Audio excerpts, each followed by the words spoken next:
Hi all, I am K. Surya, working as Assistant Professor in the Department of ECE at SNS College of Technology. In this video, let us see about digital to analog converters.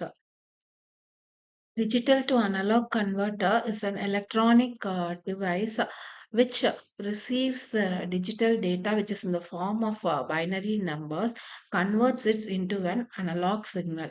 Then, this analog signal is usually a continuous time signal, which is represented as physical quantities like voltage, current, or frequency. So, this conversion is vital for devices that require analog signals for processing or output, such as speakers, televisions, and sensors. This is the block diagram of digital to analog converter. So, digital signals consist of discrete binary values representing the amplitude of the signal at specific time intervals. So, this digital input signal could originate from sources such as, say, digital audio files, sensor readings, or data transmitted over digital communication channels. So, this digital input signal is given to the n-bit DAC register, which holds the digital input values that represent the desired analog output signal. So the number of bits determines the resolution of the DAC, which defines the number of discrete voltage or current levels that the DAC can output.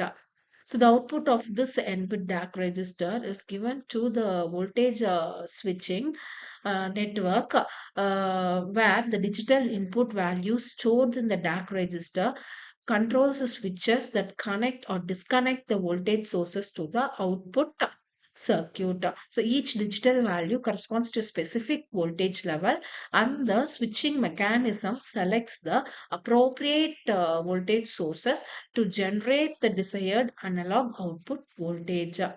The reference voltage provides a stable and precise voltage reference against which the digital input values are compared to generate the analog output signal.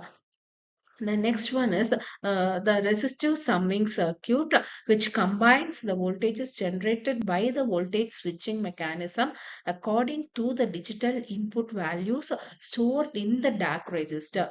This circuit typically consists of the resistors arranged in a summing amplifier configuration, where each resistor contributes a portion of the total output voltage proportional to the corresponding digital input value. The output amplifier amplifies the voltage generated by the resistive summing circuit to achieve the desired output voltage range and drive capabilities. This amplifier ensures that the analog output signal has sufficient amplitude and power to drive the external loads such as speakers, actuators, or measurement instruments. Next one is analog output signal, which is the final output of the DAC, and it represents the converted analog representation of the original digital input signal. So this continues. Analog signal can be used for various applications such as, say, audio playback, control signals, or analog modulation in communication systems. So this is the working of digital to analog converter. So let us see the pros and cons of digital to analog converter. So the main important advantage here is that it produces a continuous signal, which is essential for various devices in the modern world. And also it can handle various digital formats and standards, making them adaptable to different applications. So it is a more versatile equipment. So next one is the disadvantage. Here is the complexity, where implementing these DACs can be more complex than analog circuits, say monolithic power systems. and it produces quantization errors where the process of converting digital to analog data can introduce these errors, which can be audible in some cases. And finally, the power consumption here is more than the analog circuits. So let us see some applications of digital to analog converters.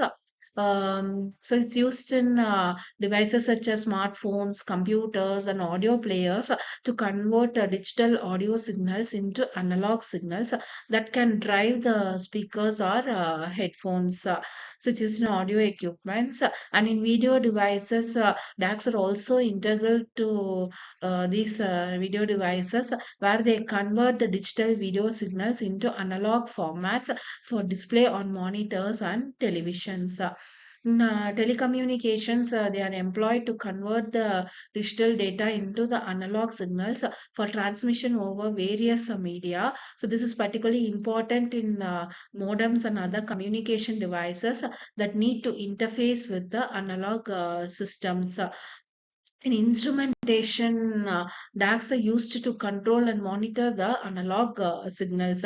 They enable precise control of devices such as sensors, actuators, and other equipments that require analog input for operation. So, this application is critical in the fields like automation, robotics, and process control.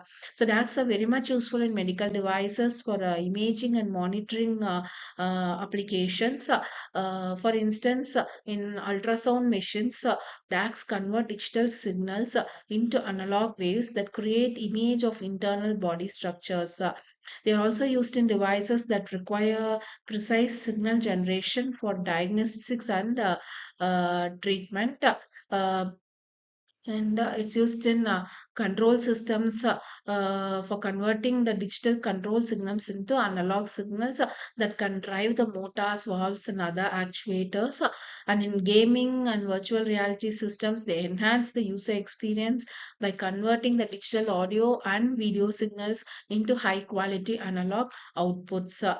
So, hope you understood the digital to analog converter in detail. Uh, what next? We'll take up some assessment questions. So, what is the purpose of DAC in an audio system?